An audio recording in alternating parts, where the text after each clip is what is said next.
प्रिय दर्शकों नमस्कार। एक बार फिर से उपस्थित हूँ आप सबके सामने। आज शुक्रवार है, एक कुंडली लेकर के आया हूँ। आइए, क्या है इनकी कुंडली में, कैसा है प्रारब्ध, कैसा मिलने वाला है भाग्य का सहयोग, झट से इनका पंचांग पढ़ के बता देता हूँ।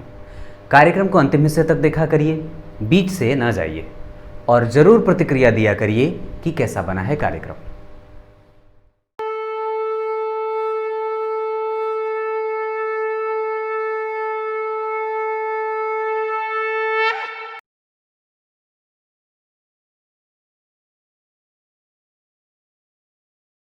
विक्रम संवत 2073, शक संवत 1938।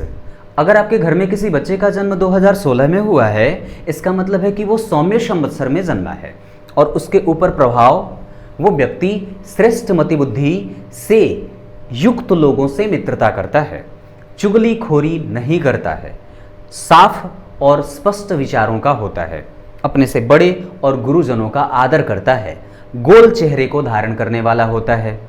ये बातें होती हैं। आगे बढ़ने पे पता चला तो इनका जो जन्म हुआ है वो उत्तरायण में हुआ है।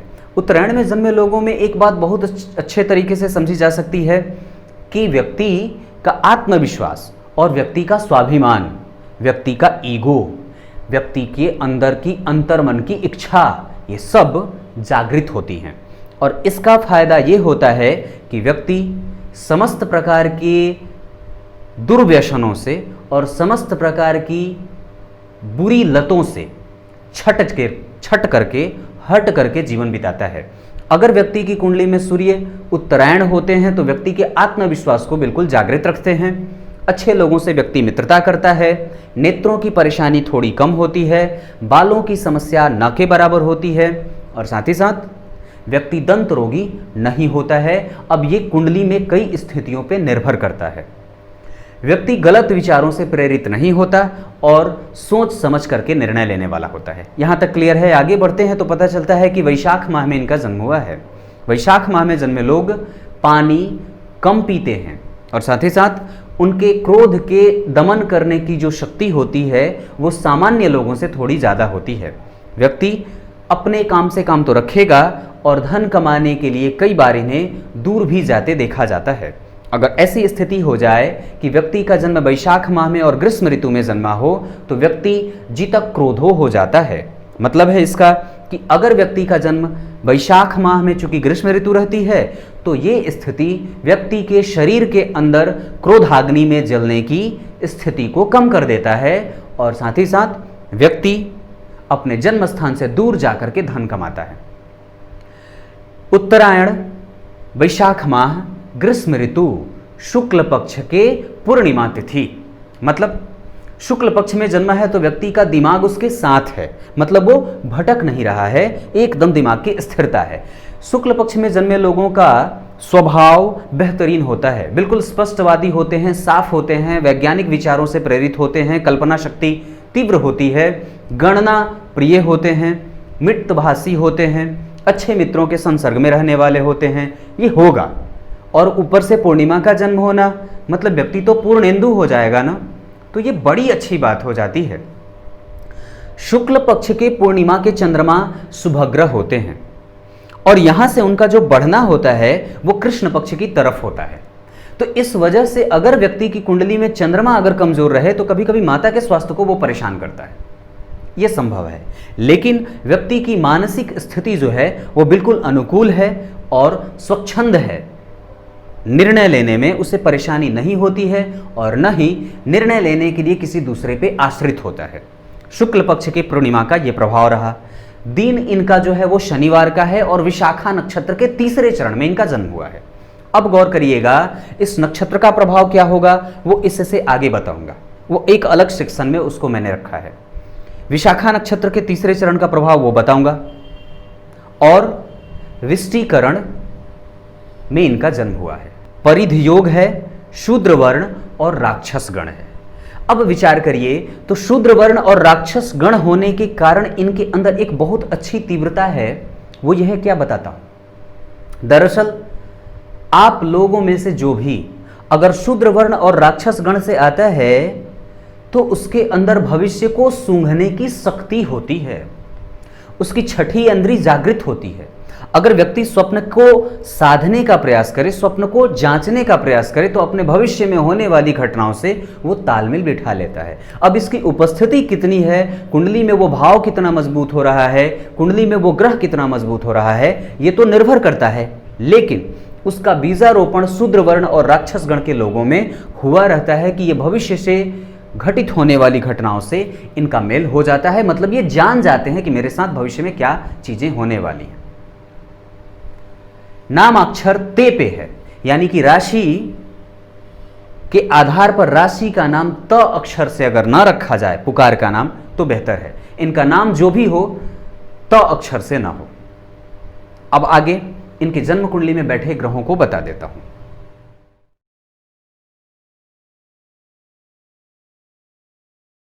व्यक्ति का जन्म विशाखा नक्षत्र के तीसरे चरण में हुआ है। अब ऐसी स्थिति में कि व्यक्ति का अगर जन्म विशाखा नक्षत्र में हुआ है तो ये किसका नक्षत्र है? ये गुरु का नक्षत्र है। और इसके जो देवता हैं वो इंद्र हैं, और इंद्र जो हैं वो कहीं ना कहीं विश्व के प्राण भी कहे जाते हैं। ये अवस्था होती है।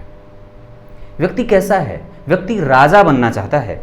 किसी के दबाव में आकर के व्यक्ति काम करना कभी भी नहीं चाहेगा। स्वच्छंद रहना चाहता है, किसी के ऊपर इसकी डिपेंडेंसी नहीं होनी चाहिए। खुद का व्यवसाय कर ले, खुद का और स्वच्छंद निर्णय लेकर के उस पर अमल करने वाला हो जाए, इंजीनियर बन जाए, ऐसी स्थिति में कि गणितज्ञ बन जाए, गणित से संबंधित क्षेत्रों में कैरियर बना सकता है व्यक्ति, अपना कोई व्यवसाय कर सकता है, वाणी से संबंधित अगर कोई काम करना चाहता है तो कर सकता है, शिक्षक बनना चाहता है तो बन सकता है, अच्छे विचारों का है, प्रोफेशनलिज्म इसके अंदर देखी जाएगी, काफ़ी पेशेवर होगा और साथ ही साथ अपने से बड़े और गुरुजनों का आदर करने वाला होगा। पैतृक संपत्ति का लाभ जीवन पर्यंत मिलेगा, पैतृक संपत्ति से युक्त रहेगा।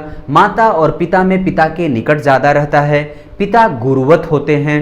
व्यक्ति स्वच्छ और साफ चेहरे को रखने वाला होता है, गोल चेहरे को धारण करेगा, पुष्ट जांघें होती हैं और पुष्ट ही कंधा होता है। गुरु से प्रभावित होने के कारण मुखमंडल बिल्कुल एकदम शांत और सौम्य होता है। बचपना थोड़ा कम करता है और न्याय प्रिय बोलता है। कम बोलेगा लेकिन पुष्ट बोलेगा। न्याय प्रिय बोलने का मतलब ज़्यादा बकझक नहीं करना और अपने काम से काम रखना। विशाखा नक्षत्र में जन्मे लोग, चूंकि ये गुरु से प्रभावित होते हैं और इस आधार पर व्यक्ति सर्वतोभद्र हो जाता है। सभी प्रकार की परिस्थितियों में अपनी विषम से विषम परिस्थिति में घूम करके जीतने वाला होता है, समाज में प्रतिष्ठा को पाता है, राज्य के द्वारा सम्मानित होता है, नौकरी करने वाला भी होता है। ये सारी बातें होती हैं। मृदुभाषी होगा, अच्छी वाणी बोलेगा और कभी भी गलत चीज़ों का पक्ष नहीं लेता है। ये सारे प्रभाव विशाखा नक्षत्र में जन्मे लोगों में देखने को मिलता है। अब आइए आपको इनके ग्रह स्थितियों पे चर्चा कर देता हूँ, कौन से ग्रह कहाँ बैठे हैं और जो ग्रह जहाँ बैठा है वो उसी तरीके का फल अपनी महादशा उतने ही तीव्रता से करेगा जैसा मैं बताने वाला हूं।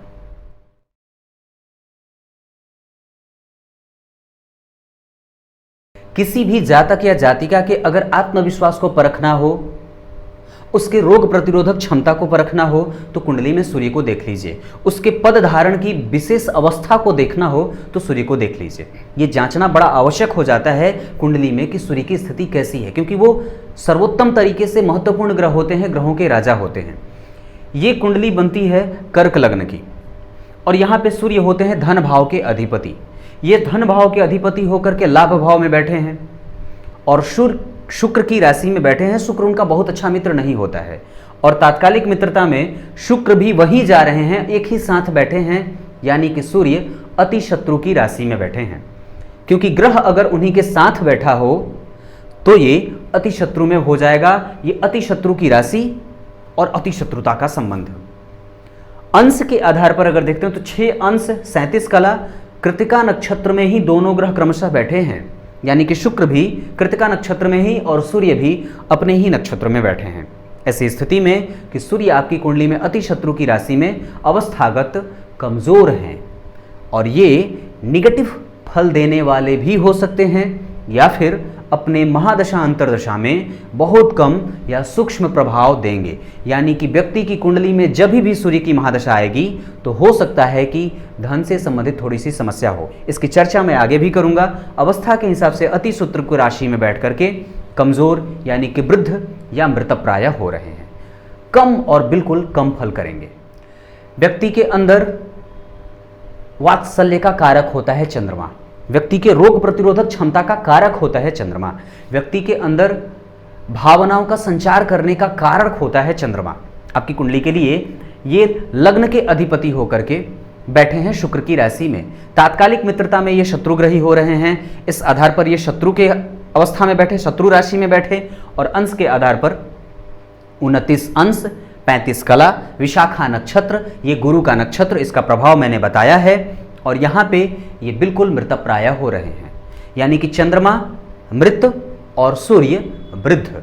ये कुंडली किस तरफ बढ़ रही है ये मैं बताऊंगा नहीं, लेकिन दो ग्रह जो कि बहुत ज़्यादा महत्वपूर्ण होते हैं वो कहीं ना कहीं थोड़े कमज़ोर से दिख रहे हैं। अब स्थिति को विचार करिएगा कि मंगल की स्थिति कुंडली में क्या है। जो बातें सही हो वही बतानी चाहिए, और इसके लिए व्यक्ति के अंदर ऊर्जा की आवश्यकता होती है, पराक्रम की आवश्यकता होती है। आपकी कुंडली में मंगल की स्थिति अगर देखता हूं तो ये कर्क लग्न की कुंडली के लिए प्रबल ग्रह होते हैं, मजबूत ग्रह के रूप में देखे जाते हैं, क्योंकि पंचम भाव के अधिपति होते हैं। पंचम भाव के अधिपति होकर के पंचम भाव में बैठे, यानी कि ग्रह स्वराशि का बैठा अच्छा दिख रहा है। लेकिन अंश के आधार पर अगर 8 अंश 13 कला, अनुराधा नक्षत्र, शनि का नक्षत्र, ये थोड़े से कमजोर हुए और ये वक्री भी हैं, तो पिछले भाव का भी फल करेंगे क्रमशः 60% के करीब करीब। अब डिग्री के आधार पर स्वराशि का तो बैठा है, लेकिन अवस्था में ये चूंकि सम संख्या है और 8 अंश पे बैठा ग्रह कमजोर सा होता है, और कमजोर ग्रह अपनी दशा अंतर्दशा में ही प्रभाव करता है। व्यक्ति के कुंडली में अगर विचार करते हैं तो बुध चपलता का कारण होता है, चपल बनाता है, चतुर बनाता है, यशस्वी बनाता है, दिमाग का तेज बनाता है, और व्यक्ति को निर्णय लेने में मुश्किल नहीं होने देता है। आसानी से कोई चीज़ व्यक्ति समझ और सीख पाता है। आपकी कुंडली के लिए बुध जो हैं वो बैठे हैं दशम भाव में, ये ठीक है। होते हैं वो व्यय भाव के अधिपति और तीसरे भाव के अधिपति, क्योंकि उनकी एक राशि मिथुन यहाँ और दूसरी राशि कन्या यहाँ बनती है। व्ययेश और पराक्रमेश होकर के जाकर के दशम भाव में बैठे हैं। अब विचार करिए, वो मंगल की राशि में बैठे हैं, वक्री हैं, तो कहीं ना कहीं भाग्य भाव का भी फल करेंगे, तो नीच राशि का फल करेंगे। 20 अंश 25 कला भरणी नक्षत्र शुक्र का नक्षत्र होता है। 20 अंश पे विषम राशि में बैठा ग्रह शत्रु राशि हुआ, क्योंकि मंगल की राशि के साथ जा रहे हैं और मंगल बैठे हैं जन्म कुंडली में पंचम भाव में, तात्कालिक शत्रुता में जा रहे हैं। तो इस आधार पर कि बुध आपकी कुंडली में शत्रुग्रही हुए और अंश के आधार पर ये कमजोर दिख रहे हैं, ये भी वृद्धावस्था के ही दिख रहे हैं। मतलब ये कि व्यक्ति की कुंडली में अभी तक हमने किसी भी ऐसे ग्रह को नहीं देखा जो थोड़ा पुष्टि और पुष्टदायक स्थिति में हो। ज्ञान के कारक होते हैं गुरु। अगर व्यक्ति की कुंडली में गुरु ही कमजोर हो जाए ना, तो थोड़े से प्रभाव से विचलित कर देते हैं और अपने प्रभावों में वो शून्यता ला देते हैं। दरअसल वो होते सबसे ज़्यादा शुभग्रह हैं और व्यक्ति को जीवन भर प्रभावित करते हैं अगर अच्छी स्थिति में रहे तो। इनकी कुंडली में गुरु बनते हैं रोग भाव के अधिपति और भाग्य भाव के अधिपति। इन दोनों भावों के अधिपति होकर के जाकर के बैठे धन भाव में। धन भाव के राशि जो बन रही है धन भाव में, वो सूर्य की राशि बन रही है, और वो सूर्य गुरु जहां बैठे हैं सूर्य की राशि में, उसके साथ तात्कालिक मित्रता में जा रहे हैं। इस वजह से ये गुरु अति मित्र की राशि में बैठ गए, यानी कि एक तो मित्र रहे, तात्कालिक मित्रता में जब ग्राफ बनाया तो अति मित्र की राशि में चले गए, और अंश के आधार पर ये गुरु 19 अंश 28 कला पे हैं। पूर्वा फाल्गुनी नक्षत्र ये शुक्र का नक्षत्र होता है, और ऐसी स्थिति में कि ये गुरु इस अंश पे जाकर के वृद्ध हो जा रहे हैं, मतलब इनकी दृष्टि की जो शक्ति होगी वो जिन जिन भावों पे पड़ेगी उन भावों को थोड़ा कम प्रभावित करेगी, या फिर उनसे वो प्रभावित होगी ज़्यादा। मतलब वो प्रबलता जो है गुरु की थोड़ी कम होगी। आपकी कुंडली के लिए शुक्र की अगर स्थिति को देखता हूं तो शुक्र कहां कहां के अधिपति बनते हैं। सबसे पहले तो वो बनते हैं लाभ भाव के अधिपति, और दूसरी उनकी राशि सुख भाव में बन रही है, यानी कि सुख और लाभ के अधिपति होकर के लाभ भाव के अधिपति हुए और लाभ ही में बैठे। अस्त हो रहे हैं वो सूर्य से, मृतप्राय हैं। इस वजह से इसकी भी स्थिति कहीं ना कहीं मैं कमजोर देख रहा हूं, यानी कि शुक्र तक की यात्रा हमने तय करी, और व्यक्ति की कुंडली में थोड़ी थोड़ी स्थितियां सभी ग्रहों की कमजोरी के तौर पे मैं देख रहा हूं। मतलब ग्रह थोड़े कमजोर से दिख रहे हैं, वस्तुतः कमजोर से दिख रहे हैं। सूर्य भी कमजोर था, चंद्रमा भी कमजोर थे, मंगल भी थोड़ा हट रहा था अपने प्रभाव से, बुध भी थोड़े नगण्य से दिखे हमें, शुक्र भी और गुरु भी क्रमशः। अब शनि राहु केतु की बात कर लेते हैं। कुंडली में शनि न्याय के कारक होते हैं और व्यक्ति को पेशेंस देते हैं, व्यक्ति के तकलीफों के कारक होते हैं और व्यक्ति के अंदर और व्यक्ति के जीवन में तकलीफों का ढेर और अंबार लगाने वाले ग्रह होते हैं शनि। आपकी कुंडली के लिए शनि जो कि बनते हैं सप्तम और अष्टम भाव के अधिपति, इन दोनों भावों के अधिपति होकर के जाकर के पंचम भाव में बैठे शत्रुग्रही होकर के, और डिग्री के आधार पर 20 अंश के हैं, ये भी कमजोर, अति शत्रु की राशि में कुमार अवस्था के होंगे, यानी कि इनका फल थोड़ा बढ़ेगा, लेकिन ये चूंकि अष्टमेश भी हैं, इस वजह से इनका ध्यान रखने के लिए बहुत ज़्यादा आवश्यकता बन जाती है कि ग्रह की अवस्था और ग्रह की स्थिति को समझते हैं तो व्यक्ति के जीवन में किस तरीके का प्रभाव होगा तो वो तो विश्लेषण में बताऊंगा, लेकिन ये अति शत्रु की राशि में बैठे और कुमार अवस्था के बैठे हैं। अब राहु और केतु की स्थिति पे चर्चा कर लेते हैं। राहु और केतु आपकी कुंडली के लिए सम राशि में मृतप्राय होकर के बैठे हैं। कहाँ कहाँ वो हैं? एक राहु धन भाव में और केतु यहाँ अष्टम भाव में। अष्टम भाव में केतु को कारकत्व की प्राप्ति होती है, ये वैदिक ज्योतिष मानता है, और कहीं ना कहीं इसका फल व्यक्ति के जीवन में कभी कभी स्वास्थ्य को भी प्रभावित करता है, लेकिन धन भी देता है। ये चर्चा आगे करेंगे। अब आइए आपको कारक, अकारक और तटस्थ ग्रहों के बारे में बता देता हूं कि कुंडली में कौन कौन से ग्रह कारक होते हैं और कर्क राशि किस प्रकार की राशि है, यह लग्न क्या करता है।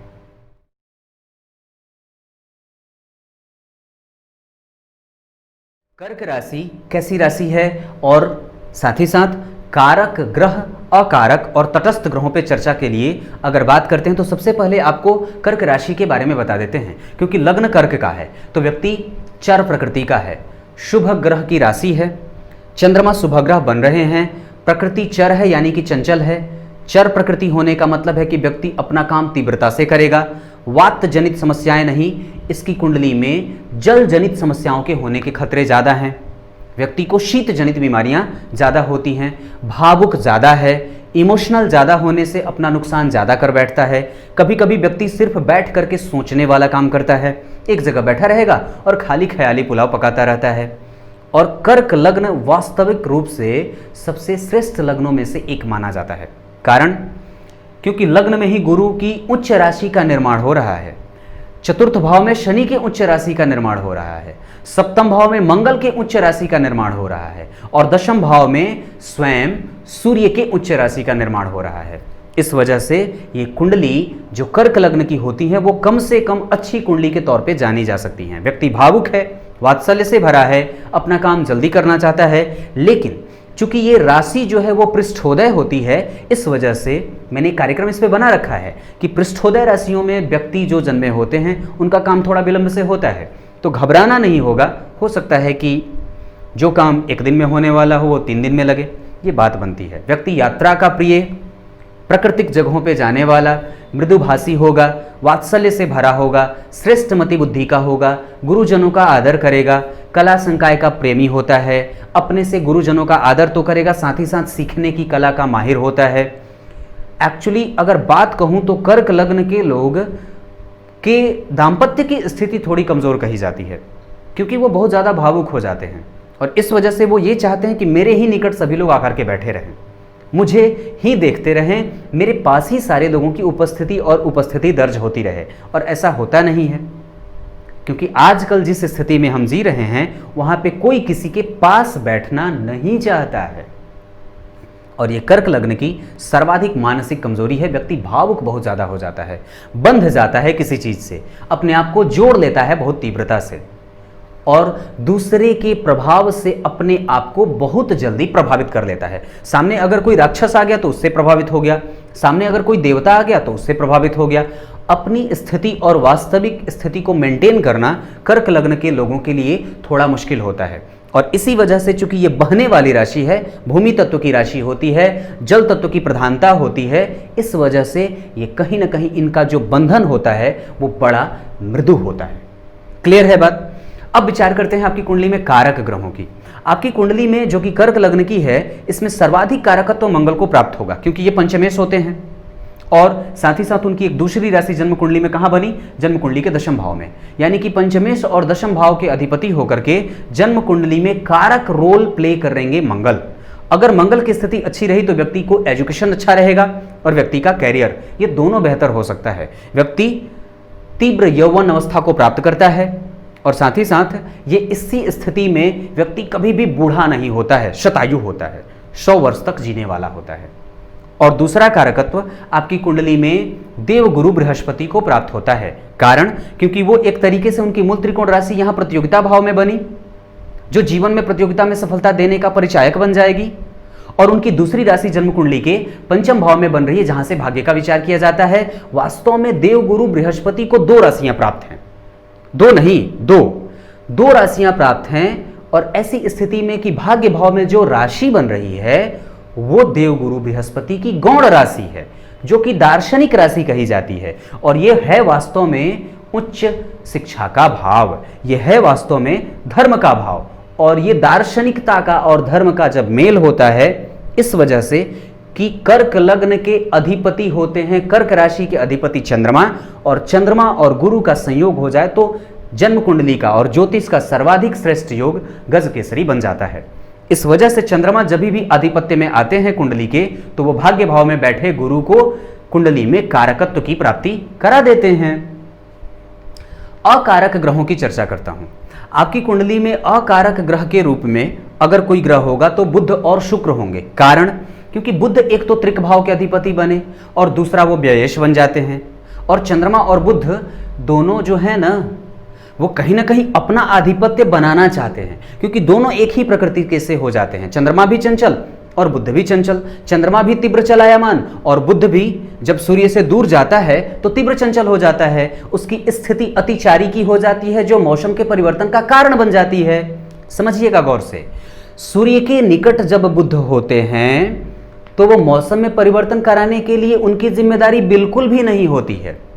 लेकिन जैसे ही वो सूर्य से दूर जाते हैं तो यहां पे केपलर का सिद्धांत लागू होता है और साथ ही साथ वो वायुमंडल में विशेषतया कई प्रकार के परिवर्तन, जैसे झंझावात, जैसे वायुमंडल में बादलों का बनना, लेकिन वर्षा नहीं कराएंगे, वो सिर्फ वायुमंडल में उस तरीके का प्रभाव दिखाते हैं।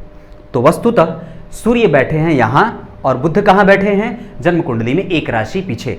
वस्तुतः सूर्य, बुध और शुक्र तीनों एक ही साथ होते हैं, लेकिन तीनों अगर एक भाव में बैठ जाते हैं तो कभी कभी उस भाव को बिगाड़ते भी हैं। ये भी गौर करने वाली बात है। लेकिन यहां पे बुध बाहर हैं और इस कुंडली के लिए सर्वाधिक जो मतलब एक तरीके से अकारक ग्रह के रूप में 2 ग्रह देखे जा रहे हैं, वो बुध और शुक्र होंगे। अब चर्चा तटस्थ ग्रहों की कर लेता हूं। आपकी कुंडली में तटस्थ होंगे शनि, क्योंकि वो सप्तमेश होते हैं और अष्टमेश होते हैं। मतलब वो न तो अच्छा फल करेंगे और न ही बुरा। सूर्य भी तटस्थी होते हैं क्योंकि वो द्वितीय भाव के अधिपति होते हैं और ये कहीं ना कहीं मारक भाव भी होता है।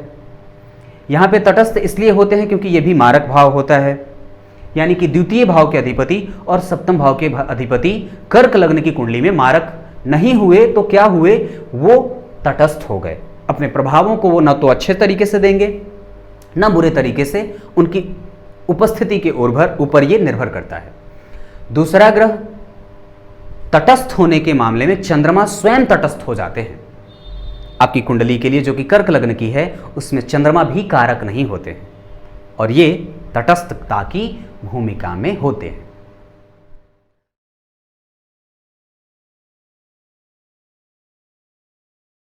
अब चर्चा एक एक करके ग्रहों पे आता हूं। सबसे पहले ग्रहों के राजा सूर्य की बात करता हूं। कर्क लग्न की कुंडली के लिए द्वितीय भाव के अधिपति होते हैं सूर्य। ये जाकर के जन्म कुंडली में धन भाव के अधिपति होकर के लाभ में बैठे। लाभ से जब संबंध धन का हो जाए, गौर करिएगा, लाभ से जब संबंध धन का हो जाए तो ये अच्छा होता है। यानी कि धन भाव का अधिपति लाभ भाव में या लाभ भाव का अधिपति अगर धन में बैठे, इन दोनों का जब संबंध हो जाए तो ये अच्छा माना जाता है और ये श्रेष्ठ होगा। लेकिन चूंकि ग्रह सूर्य थोड़े कमजोर हैं, अतिशत्रु की राशि में बैठे हैं, वृद्धाप्राय हो रहे हैं, इस वजह से वो थोड़ा कम फल करेंगे। लेकिन ये चूंकि सूर्य का अति विशिष्ट कारक भाव है और यहां से व्यक्ति को पैतृक संपत्ति मिलेगा, क्योंकि सूर्य पिता के कारक होते हैं और पिता के भाव में ही ये पैतृक संपत्ति का भाव है। और यहाँ पे गुरु और राहु बैठे हैं, इस वजह से पिता के साथ संबंधों को तो बेहतर रखेंगे, साथ ही साथ व्यक्ति के पैतृक संपत्ति का लाभ जीवन पर्यंत मिलेगा। व्यक्ति को पिता से लाभ आजीवन मिलता रहेगा। पिता से संबंध भी अच्छे देखे जाएंगे, क्योंकि सूर्य पिता का कारक होता है और पिता का भाव जो है वो जन्म कुंडली का 10वां स्थान है। गौर से समझिएगा, एक एक चीज अच्छे से समझ में आएंगी। पिता के भाव की अधिपति की बात करता हूं तो वो मंगल, जो कि कुंडली में कारक होते हैं, स्वराशि के बैठे हैं। तो यहां से भी पिता की और सूर्य की स्थिति अच्छी देखी जा रही है।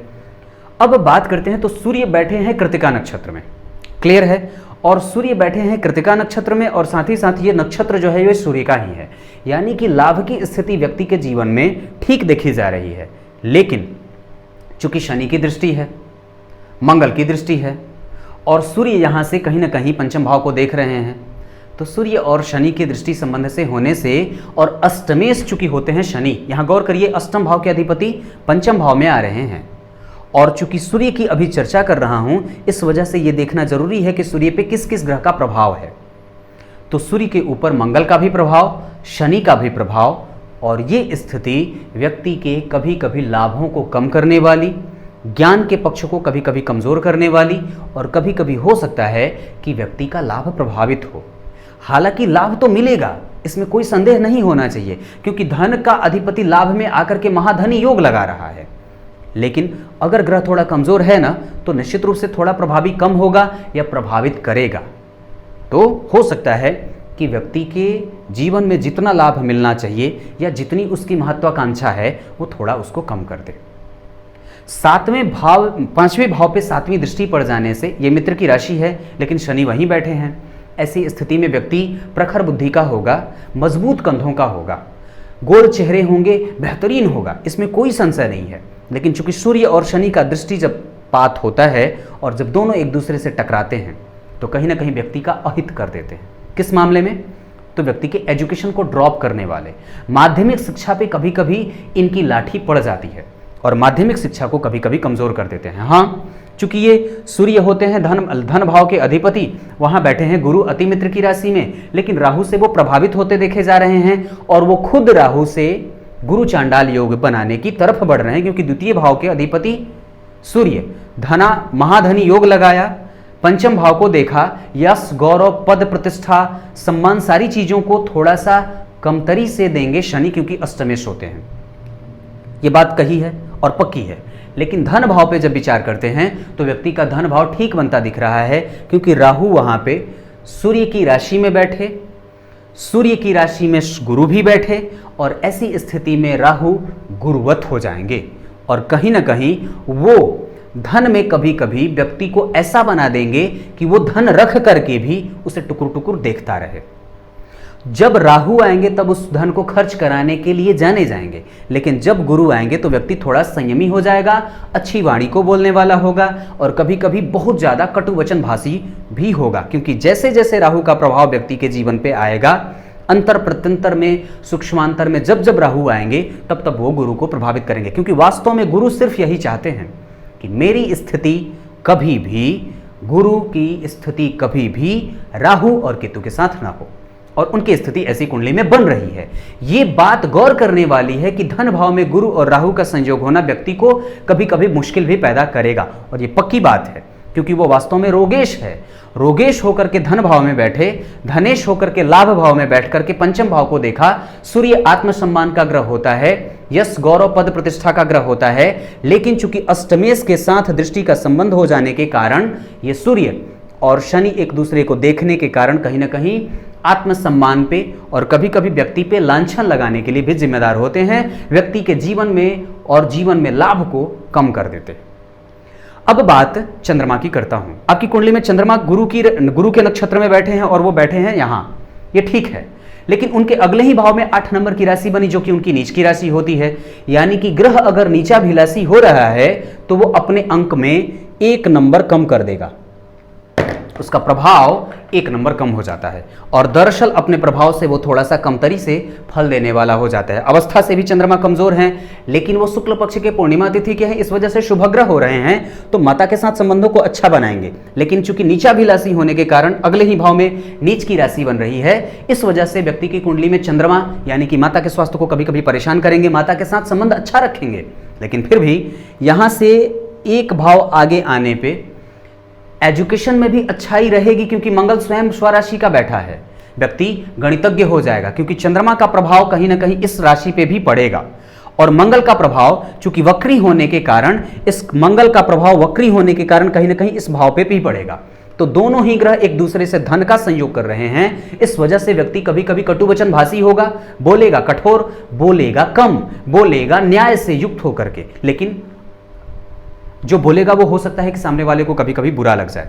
तो इस वजह से व्यक्ति को ये बात याद रखने की आवश्यकता है, जातिका को ये बात याद रखने की आवश्यकता करा लेनी चाहिए गार्जियन को कि वो थोड़ा संयमित होकर के और नियमित होकर के बोले। हालांकि एक बात बता देता हूं, तो पंचम भाव पे शनि का जब प्रभाव होता है तो व्यक्ति कम ही बोलता है और व्यक्ति न्याय प्रिय वाणी ही बोलता है, क्योंकि ये वास्तव में न्याय का भी क्षेत्र होता है, आपके पराक्रम के साथ किए गए न्याय का फल होता है और ये भाव होता है। ये स्थितियां दिख रही हैं।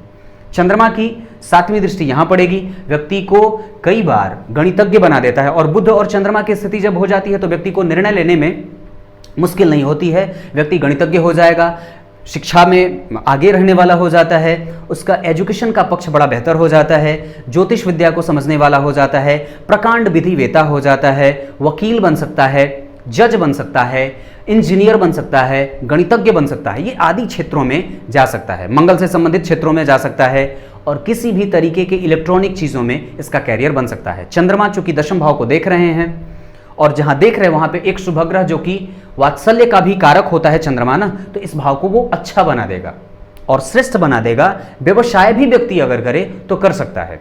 चंद्रमा से संबंधित जितने भी व्यवसाय हैं, चावल का और खाद्यान्न जो खाद्य पदार्थ हैं उसका व्यवसाय, दूध का व्यवसाय, जल का व्यवसाय, चांदी का व्यवसाय, इस तमाम तरीके का अगर व्यवसाय आगे चल करके करे व्यक्ति, क्योंकि चंद्रमा स्वयं व्यवसायिक ग्रह होता है और ऐसी स्थिति में वो इन सभी चीजों में लाभ देता है। इनकी कुंडली में वो ऐसे भी शुभ ग्रह बन रहा है तो लाभ देगा, इसमें कहीं से भी कोई संशय वाली बात नहीं है। मंगल आपकी कुंडली के लिए कारक होते हैं, और दरअसल मैंने यहाँ देखिए ये बताया है कि मंगल अगर जन्म कुंडली के पंचम भाव के अधिपति हों और शनि और मंगल का एक साथ संयोग होता हो तो कहीं ना कहीं वो व्यक्ति के एजुकेशन को प्रभावित करते हैं। ऊपर से सूर्य जैसे एक अति शत्रु की राशि में बैठे ग्रह की जब दृष्टि पंचम भाव पे पड़ेगी तो वो कहीं ना कहीं इस भाव को लांछन लगाने के लिए जानी जाएगी और व्यक्ति के प्रेम संबंधों की तरफ और व्यक्ति के कमजोरी को दिखाने वाली होती हैं। शनि मंगल जन्म कुंडली के पंचम भाव में एक साथ बैठे हैं और शनि रोगेश और सप्तमेश होते हैं। इन दोनों भावों के अधिपति होकर के पंचम भाव में आ रहे हैं, शत्रु के साथ बैठ रहे हैं और दोनों एक दूसरे को जबरदस्त नापसंद करते हैं। ऐसी स्थिति में ये पंचम भाव को बिगाड़ने के लिए ज़्यादा सिद्ध हो जाता है। व्यक्ति को पद दे देगा क्योंकि सूर्य देख रहा है 7वीं दृष्टि से, व्यक्ति को प्रतिष्ठा भी देगा, प्राण भी देगा, गुण भी देगा और उम्र भी देगा। लेकिन कहीं ना कहीं सूर्य और मंगल और सूर्य और शनि इन सभी भावों के अधिपति या ग्रहों की दृष्टियां जब पड़ेंगी, क्योंकि सूर्य हैं तो कहाँ के अधिपति, ये धनेश है ना, धन का अधिपति लाभ में जाकर के पंचम को देखा, अष्टम का और सप्तम का अधिपति ये दोनों कमजोर भाव होते हैं। इन दोनों भावों के अधिपति पंचम में आ रहे हैं, शत्रु की राशि में जा रहे हैं, इस वजह से वो कमजोर कर रहे हैं पंचम भाव को और व्यक्ति के पराक्रम के फल को देर से देने वाले, विलंब से देने वाले और थोड़ा रुक करके देने वाले हो रहे हैं। ये बात पक्की है। और एक बात और बता देता हूं, तो जन्म कुंडली के पंचम भाव में मंगल बैठे हैं, ये बता रहे हैं और ये इशारा कर रहा है ग्रह कि विवाह को मिला करके किया जाए, बिना कुंडली मिलाए विवाह न संभव है और न करी जाए। अब चर्चा आपकी कुंडली में मंगल की दृष्टि पे करता हूं, तो मंगल की चौथी दृष्टि यहां पड़ेगी जो कि अष्टम भाव है। अष्टम भाव पे मंगल की दृष्टि जो पड़ेगी वो दरअसल उनके शत्रु की राशि है और वहां का अधिपति यहीं बैठा है। अब एक बात और गौर करिएगा, तो मंगल की स्थिति इनकी कुंडली में बहुत ज्यादा अच्छी नहीं है, कारक होते हुए भी बहुत ज्यादा श्रेष्ठ स्थिति में नहीं है पोजीशन के हिसाब से और डिग्री के हिसाब से। लेकिन जो उनकी राशि जिस भाव पे वो डाल रहे हैं वो अष्टम भाव मृत्यु का भाव होता है। अष्टम भाव मृत्यु का भाव हुआ, वहां केतु की स्थिति बनी तो व्यक्ति को पेट से और अपच आदि की समस्या को देने वाला हो जाएगा, अग्नि दे देता है। व्यक्ति की कुंडली में जब मंगल की दृष्टि अष्टम भाव पे हो और केतु साथ में वहीं बैठे हों तो ऐसी स्थिति में व्यक्ति को एसिडिटी देगा, जलन देगा, कब्जियत की शिकायत देता है और कभी कभी अपच आदि की तीव्र समस्या को देने वाला हो जाता है। इस वजह से व्यक्ति की कुंडली में चूंकि गुरु भी कहीं ना कहीं राहु से प्रेषित हैं और वो मृत प्रायः या वृद्ध हैं, वृद्ध की अवस्था में ही देखे जा रहे हैं, जो कि लीवर के कारक होते हैं। लीवर का कारक, भोजन पचाने का कारक सूर्य भी होता है, वो भी कहीं ना कहीं कमजोर ही देखा जा रहा है। ऐसी स्थिति में व्यक्ति को भोजन के प्रति बहुत ज़्यादा स्पष्टता रखनी चाहिए, मसालेदार और बाजार के सामानों से बचना चाहिए, नहीं तो कभी कभी भयंकर उत्पात मचाने वाली स्थितियां बन जाती हैं। ये बात पक्की है। सातवीं दृष्टि मंगल की पड़ेगी यहां लाभ भाव पे। ये शुक्र की राशि है, सूर्य बैठे हैं। व्यक्ति की कुंडली में धन भाव के अधिपति का संयोग हुआ और पंचम भाव के अधिपति का संयोग हुआ, लेकिन एक बुरा ग्रह जो कि अष्टमेश होता है वो जहां जहां दृष्टि डालेगा, और चूंकि शनि मंद होते हैं, हर एक भाव को कमजोर करने के लिए ही जाने जाते हैं, जहां भी वो दृष्टि डालेंगे, अगर कुंडली में कारक न हुए तो ऐसी स्थिति में ये कहीं ना कहीं आपके सूर्य और मंगल की दृष्टि का तो लाभ मिलेगा, व्यक्ति को पद दे देगा, प्रतिष्ठा दे देगा, गौरव, यश, कुल, सम्मान, सब सारी चीजें देंगे। लेकिन शनि भी यहीं साथ बैठा है और ये पंचम भाव के फल को कम कर रहा है। तो पंचम भाव कौन सा भाव है? व्यक्ति के पराक्रम के लाभ का भाव है, और ये उसको रोक रहा है। यहां पे कहीं ना कहीं ये एक दुर्व्यसन पैदा कर रहा है, जिसके कारण व्यक्ति के पराक्रम के फल को देर से मिलते और विलंब से मिलते देखा जा रहा है। ये चूंकि दाम्पत्य का भी भाव होता है, वाणी का भी भाव होता है, पति पत्नी के प्रेम का भी भाव होता है, संतति का भी भाव होता है। इस वजह से इन सभी चीजों में विलंब, परेशानी और संकोच देखा जा रहा है। ग्रह वस्तुतः सूर्य भी तो क्रूर ही है ना, और शत्रु ग्रही होकर के बैठा है, मारक भाव का अधिपति है, तो वो जिस भाव को देखेगा वहां पे क्रूरता लाएगा, और क्रूर होने का मतलब है दूरी पैदा करना। इस भाव पे, इस भाव को कहीं ना कहीं एक कमजोरी में देखा जा रहा है। ये माध्यमिक शिक्षा का भी भाव होता है, इस वजह से इस पे भी गौर करने वाली बात है कि व्यक्ति का कॉलेज कैसा जाता है, व्यक्ति का मध्यकाल का ग्रेजुएशन तक की शिक्षा पे विशेषतया ध्यान देने की आवश्यकता है। रुकावट चाहे कैसी भी हो नहीं आनी चाहिए। आगे बढ़ता हूं, आठवीं दृष्टि मंगल की यहां पड़ेगी। ये विदेश भाव है और बुध वहां का अधिपति होकर के जाकर के कहां बैठा? कैरियर भाव में, मंगल की राशि में। बुध स्नायु मंडल का प्रतीक होता है, रीढ़ की हड्डी होता है बुध। इसी के ऊपर शरीर की समस्त ढांचा बनी रहती है। गौर करिए, यहां की राशि से वो स्वतंत्र होकर के पराक्रम का फल करेगा, क्योंकि उसकी दूसरी राशि पराक्रम भाव में बनी। पराक्रम भाव का अधिपति होकर के जाकर के बैठा दशम भाव में। व्यक्ति की तरफ और कुंडली ये इशारा कर रही है कि व्यक्ति दरअसल पराक्रम करे तो कैरियर बेहतर बनेगा, क्योंकि सीधा संबंध बनाना जी, सीधा संबंध बना। व्यक्ति दशम भाव में बुध व्यवसायिक वर्ग को बड़ा अच्छा फल करते हैं, और साथ ही साथ चंद्रमा की दृष्टि भी तो है, तो ये यहां से व्यक्ति को ज्योतिषी बनाने के लिए जाने जाएंगे। व्यक्ति शिक्षण कला में चला जाए, न्याय के क्षेत्र में चला जाए, वकील बन जाए, इंजीनियर बन जाए, डॉक्टर बन जाए और गणितज्ञ बन जाए, आदि क्षेत्रों में डॉक्टर बनने का भी योग है, क्योंकि पंचमेश कहीं ना कहीं अष्टमेश कहीं ना कहीं पंचम में जा रहे हैं, और अष्टमेश और पंचमेश का संबंध बन रहा है शनि और मंगल का। इस वजह से डॉक्टर बनने का भी कहीं ना कहीं श्रेष्ठ योग होता है, और मंगल स्वराशि का बैठा है इस वजह से, और गुरु राहु के साथ है। तो ये स्थितियां व्यक्ति की कुंडली में कुछ कुछ ऐसी बन रही हैं जो कैरियर के हिसाब से अगर इस तरफ व्यक्ति को भेजा जाए तो बड़ा श्रेष्ठ होगा। दूसरी बात, ये तो रही मंगल की दृष्टि। अब बुध की बात करता हूं, तो बुध आपकी कुंडली में पराक्रम भाव का फल कर रहे हैं, क्योंकि यहां से वो स्वतंत्र हो जाएंगे, और यहां का फल करके इस भाव में बैठे हैं। व्यक्ति को अच्छी मानसिकता का बनाएंगे, व्यक्ति के पिता के साथ संबंधों को नजदीक लाने वाले बना देंगे। व्यक्ति के संबंध या जातिका का जो संबंध होगा वो पिता के साथ बड़ा ममत्वपूर्ण होगा, चंचलता का द्योतक होगा। व्यक्ति मीठी वाणी बोल करके सबको अपने वशीभूत कर लेगा। ये बात बन रही है। वास्तव में राशि तुला की है, तो तुला राशि व्यवसायिक राशि होती है, और ऊपर से बुध का दृष्टि पड़ जाना, यानी कि एक ऐसे ग्रह का दृष्टि पड़ जाना जो वास्तव में पराक्रमी है, और बुध पराक्रम में फल दे देगा। बुध जो है वो व्यक्ति की वाणी का सहयोग दे देगा, पराक्रम का लाभ मिल जाएगा, और दरअसल ये व्यवसाय की वृद्धि को देने वाला है। तो व्यक्ति अगर आगे चल करके कोई व्यवसाय भी करना चाहता है तो कर सकता है, इसमें कहीं से भी ना वाली कोई गुंजाइश नहीं है। जल का व्यवसाय हो जाए, दूध का व्यवसाय हो जाए, चावल का व्यवसाय हो जाए, अनाज का व्यवसाय हो जाए, वाणी से संबंधित किसी को कंसल्टेंसी प्रोवाइड करनी हो, ये कर सकता है। ये सारी चीजें व्यक्ति की कुंडली में बन रही हैं। गौर करिए, अब आपकी कुंडली में गुरु पे आता हूं। कर्क लग्न की कुंडली के लिए गुरु होते हैं रोग भाव के अधिपति और नवम भाव के अधिपति। अब विचार करिए कि गुरु कारक हुए, यानी कि अगर थोड़े से ही गुरु अच्छी स्थिति में बैठ गए तो व्यक्ति को फल देंगे। धन भाव में गुरु को कारकत्व भी प्राप्त होता है, और गुरु अगर धन भाव में बैठ जाते हैं तो ये धन के शुद्धि के कारक भी हो जाते हैं, व्यक्ति के धन की शुद्धतम अवस्था को दिखाने वाले होते हैं। गौर करिए, भाग्य भाव का अधिपति गुरु जाकर के धन भाव में बैठा, मतलब भाग्यवान योग और महाधनी योग इस कुंडली में दोनों बन रहे हैं। धन भाव के अधिपति सूर्य लाभ में बैठे, भाग्य भाव के अधिपति धन भाव में बैठे, ये अत्यंत श्रेष्ठ स्थिति है। अब विचार करिए, तो जब हम धन की चर्चा कर रहे हैं और गुरु की चर्चा कर रहे हैं तो एक बार कुंडली में चंद्रमा की स्थिति को जरूर देख लेना चाहिए। ये तर्क है और ये सही भी होता है। आपकी कुंडली में गुरु और चंद्रमा का संबंध देखिए, गुरु यहां बैठे हैं और चंद्रमा यहां बैठे हैं, ये तृतीय एकादशवें के संबंध में हैं। अगर बहुत अच्छा होता कि ये दोनों एक दूसरे से केंद्र में आ जाते, अगर ये दोनों ग्रह एक दूसरे से केंद्र में आ जाते तो बड़ा मजबूत और मजा आ जाता, और मजा आता धन को लेकर के व्यक्ति को प्रखर बना देता, विद्वान बना देता, श्रेष्ठ बना देता, मति बुद्धि का बेहतर बना देता। लेकिन फिर भी कोई बड़ी बात नहीं है, क्योंकि इन दोनों का संबंध लाभ का जा रहा है और भाग्य भाव के अधिपति होकर के धन भाव में ही बैठे हैं। लेकिन राहु के कारण वो थोड़ा सा अति व्यय की स्थिति को दिखा रहे हैं, और राहु चूंकि सम राशि का बैठा है इस वजह से उन पे प्रभाव भी डाल रहा है। ये 25 अंशों का है और गुरु 19 अंशों पे हैं। इन दोनों का प्रभाव निकटता की तरफ ज्यादा बढ़ता दिखने को मिल रहा है। इस वजह से व्यक्ति को कभी कभी धनागमन में समस्या भी होगी, क्योंकि चंद्रमा जो बढ़ रहे हैं वो कृष्ण पक्ष की तरफ बढ़ रहे हैं, और शुक्ल पक्ष के पूर्णिमा का चंद्रमा बिल्कुल पूरे तरीके से वेल एस्टैब्लिश होता है, मतलब वो स्थित है। यात्रा उसकी अब अंधकार की तरफ ज्यादा बढ़ रही है।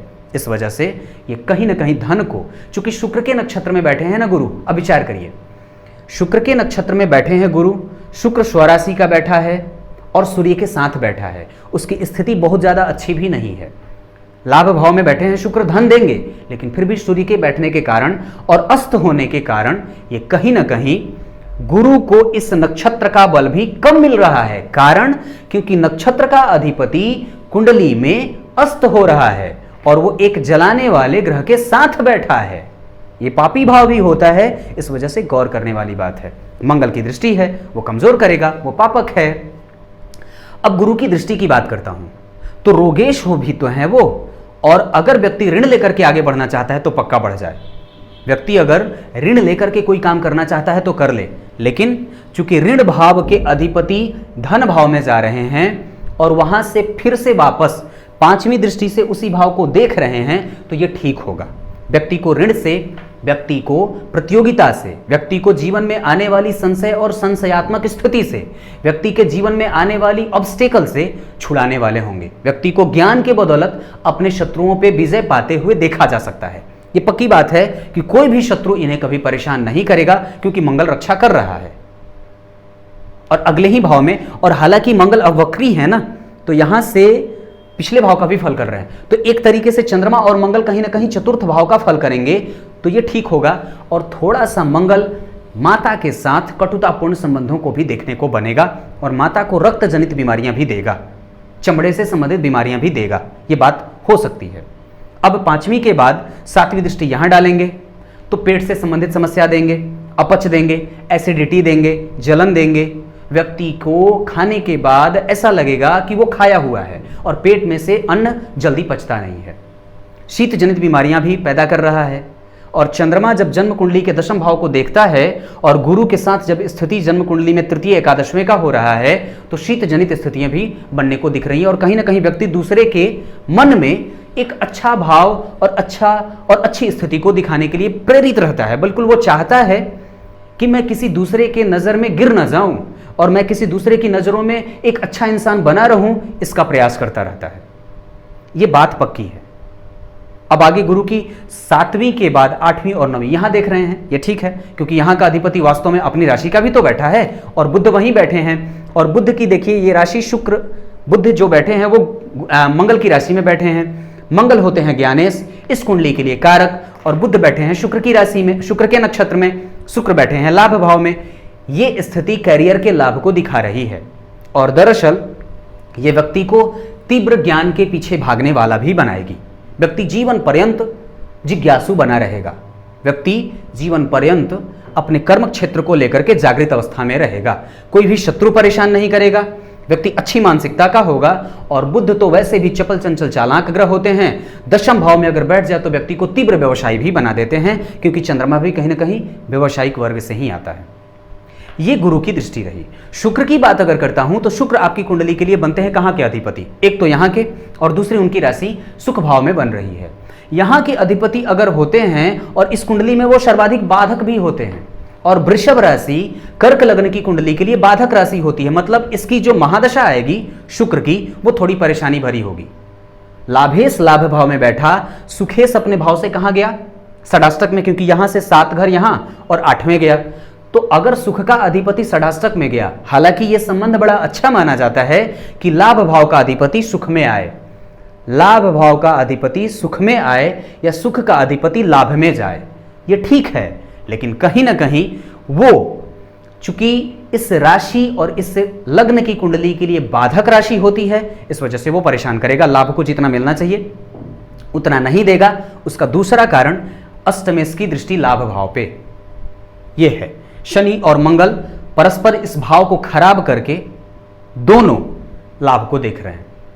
व्यक्ति के जीवन में सूर्य अति विशिष्ट कारक भाव में बैठे हैं, कभी भी धन के कारण काम नहीं रुकेगा, हमेशा व्यक्ति के पास धन रहेगा और कोई ना कोई इंद्र के वज्र की भांति इनकी रक्षा करने वाला जीवन में रहेगा।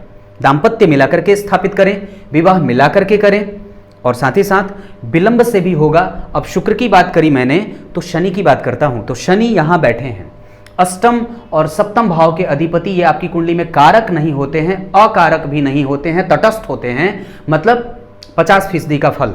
और वो अष्टमेश होकर के जाकर के पंचम भाव में बैठे, तीसरी दृष्टि जन्म कुंडली के सप्तम भाव को देख रहे हैं। इस वजह से व्यक्ति के विवाह में विलंब होगा, चूंकि ये भाव जो है वो लग्न का प्रतिबिंब है, इस वजह से व्यक्ति के व्यक्तित्व को वो कहीं ना कहीं प्रभावित करेगा।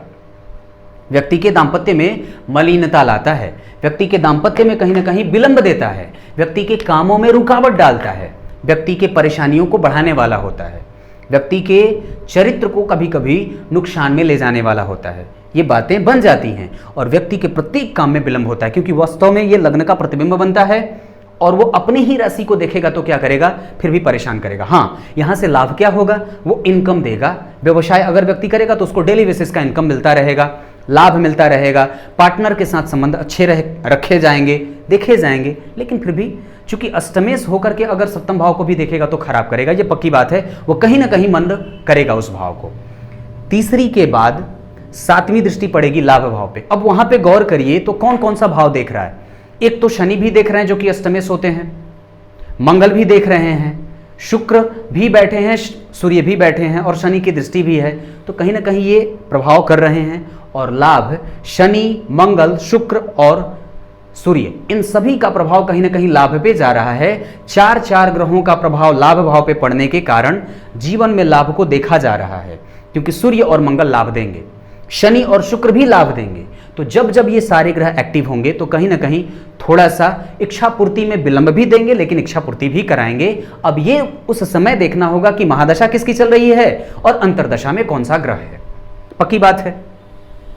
7वीं के बाद 10वीं दृष्टि यहां डालेंगे और यहां ये धन का भाव होता है और यहां पे वो कभी कभी चाटुकारिता कर जाएंगे, क्योंकि शनि, राहु और गुरु, यहां से गुरु व्यक्ति को कभी कभी कम धन खर्च कराने के लिए प्रेरित करेंगे, लेकिन शनि और राहु का प्रभाव इस भाव को कमजोर करेगा और कहीं ना कहीं व्यक्ति के धन को कमजोर करने के लिए जाना जाएगा। ऐसी स्थिति में व्यक्ति न्यायपूर्ण भाषी का इस्तेमाल करेगा, कम बोलेगा और गंभीर बोलेगा। और साथ ही साथ ऐसी स्थितियां भी देखने को बन जाती हैं कि जन्म कुंडली के द्वितीय भाव में जब गुरु अकेले फल कर रहे हों तो वो श्रेष्ठ होते हैं, अगर राहु के साथ होते हों तो कभी कभी व्यक्ति के धन को कमजोर करते हैं। अगर शनि का भी प्रभाव हो जो कि पड़ रहा है तो ऐसी स्थिति में व्यक्ति के शनि, राहु और गुरु का प्रभाव पड़ जाने के कारण और कहीं ना कहीं केतु का प्रभाव पड़ जाने के कारण ऐसी स्थिति बनती है कि व्यक्ति के धन को कभी कभी कमजोर करें। क्योंकि वास्तव में सारे ग्रहों को अगर हम देखते हैं तो कहीं ना कहीं सारे ग्रह अतिशत्रु मित्र के घर में